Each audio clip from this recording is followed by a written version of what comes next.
अस्सलाम वालेकुम, welcome back to channel. आज क्लास 9 की मैथ के हम एक्सरसाइज नंबर 1.2 सॉल्व करेंगे इंशाल्लाह।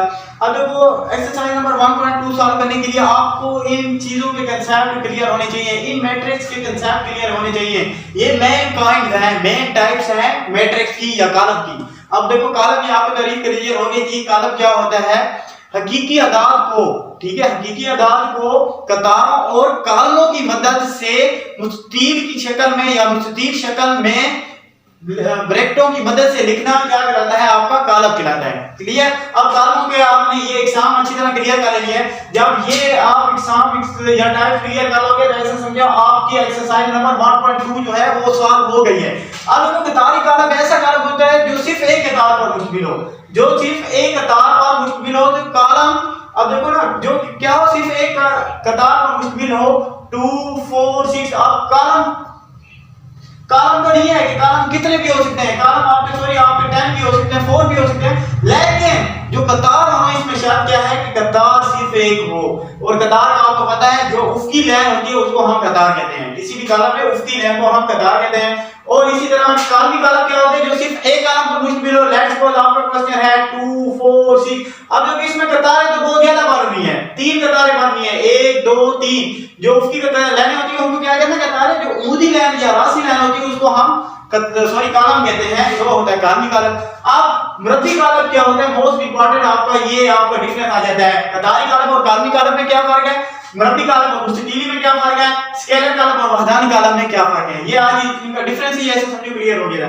कतारी कॉलम ऐसा जो एक कतार पर मुश्तमिल हो, कॉलमी कॉलम ऐसा जो सिर्फ एक कॉलम पर मुश्तमिल हो। मृद्धि कॉलम से क्या मुराद है, ऐसा कॉलम होता है, मृद्धि कॉलम क्या होता है, ऐसा कॉलम होता है जिसमें कॉलमों और कतारों की तादाद आपस में बराबर हो।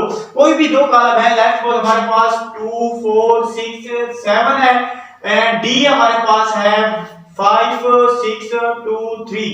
अब देखो कॉलमों और कतारों की तादाद आपस में बराबर हो, मृद्धि कॉलम कहलाता है। जिस अब देखो सी में कितनी कॉलम है, 1 2 कतारें 1 2 एंड डी में 1 2 कॉलम एंड 2। अब देखो इनका हम मर्तबा हो, मृद्धि कॉलम को आप ये भी कह सकते हो जो हम मर्तबा हो, दो कॉलम जो हम मर्तबा हो उनको क्या कहते हैं, मृद्धि कॉलम। या जिसमें कतार और कॉलमों की तादाद बराबर हो। मुस्ततील कॉलम इसके उल्ट होता है, बिल्कुल अपोजिट होता है। इसमें क्या करना होता है, जिसमें कॉलमों और कतारों की तादाद आपस में बराबर ना हो। लेट्स सपोज यही सी वाली एग्जांपल ले लेते हैं 2 4 एंड सी डी कर लेते हैं 3 4 5 6। अब देखो कतारें तो बराबर है, एक कतार दो कतार, एक दो कतार, लेकिन कॉलम इसमें एक है इसमें दो है, लिहाजा ये इक्वल नहीं है। मुस्ततील कॉलम जो हम मर्तबा ना हो, जिसमें कॉलमों के कतारों की तादाद बराबर ना हो, जिसमें बराबर होगी मृद्धि कॉलम, जिसमें बराबर नहीं होगी मुस्ततील कॉलम।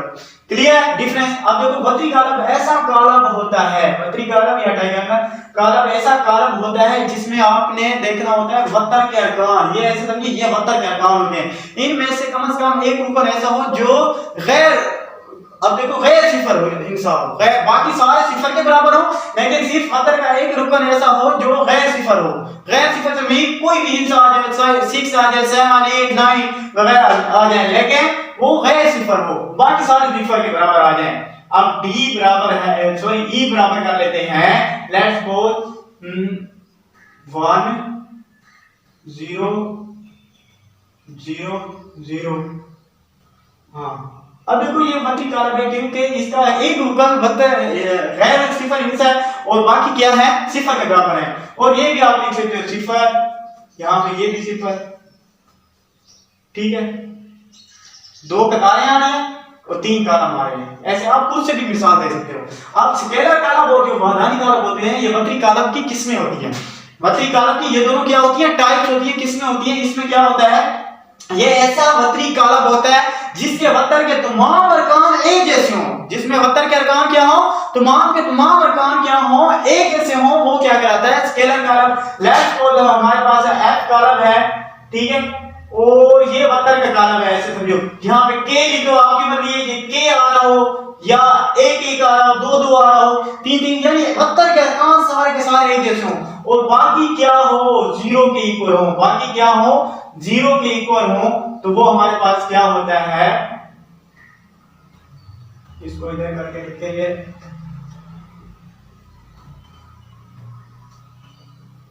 हाँ देखो ये सेम आ रही है, के हमारे पास सेम आ रही है, यहाँ पे डिजिट भी आ सकता है 6 6 6 7 7 7। अब देखो जिसके वतन के अरकान आपस में बराबर हो स्केलर कालम कहलाता है, और वादानी कालम क्या होता है, ऐसा कालम होता है, वादानी कालम क्या होता है, ऐसा कालम होता है जिसके वतन के अरकान सिर्फ एक के बराबर हो, वतन के अरकान जिसमें एक के बराबर हो, यानी ये वाले जो रुकन हो ये एक के बराबर होंगे तो वो वादानी कालम होगा। लेट्स सपोज हमारे पास है 1 1 0 एंड 0। अब देखो ये वतन के अरकान 0 के बराबर, एक के बराबर है, बाकी सारे अरकान 0 के हो जाए, ठीक है। ये आपका 3 कॉलम 3 कतारों पर मुश्किल हो सकता है, 2 कतार 2 कॉलम पर भी मुश्किल हो सकता है, लेकिन शर्त क्या है, वतन के अरकान एक हो, एक के बराबर हो। अब ये स्केलर कालम भी है, वतरी कालम भी है। अब देखो एक बात आपने यहाँ पे नोट कर ली है, याद ध्यान इससे अंडरस्टैंडिंग कर रहे हैं, दिमाग में बिठा लेंगे। अब देखो हर जो स्केलर कालम और वहदानी कालम होता है वो वतरी कालम तो होता है, क्यों, क्योंकि वो इसी की, अब देखो ये वतरी कालम भी है, ये भी वतरी कालम है, क्योंकि इसी की किस्में है ना।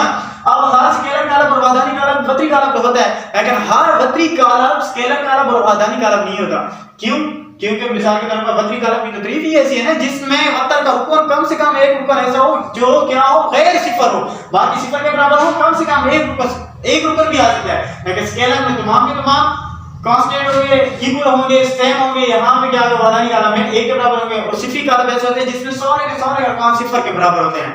तो उम्मीद है आपको ये गाइड क्लियर हो गई होगी, इन्हीं की वजह से एक्सरसाइज नंबर 1.2 आपने सॉल्व करनी है।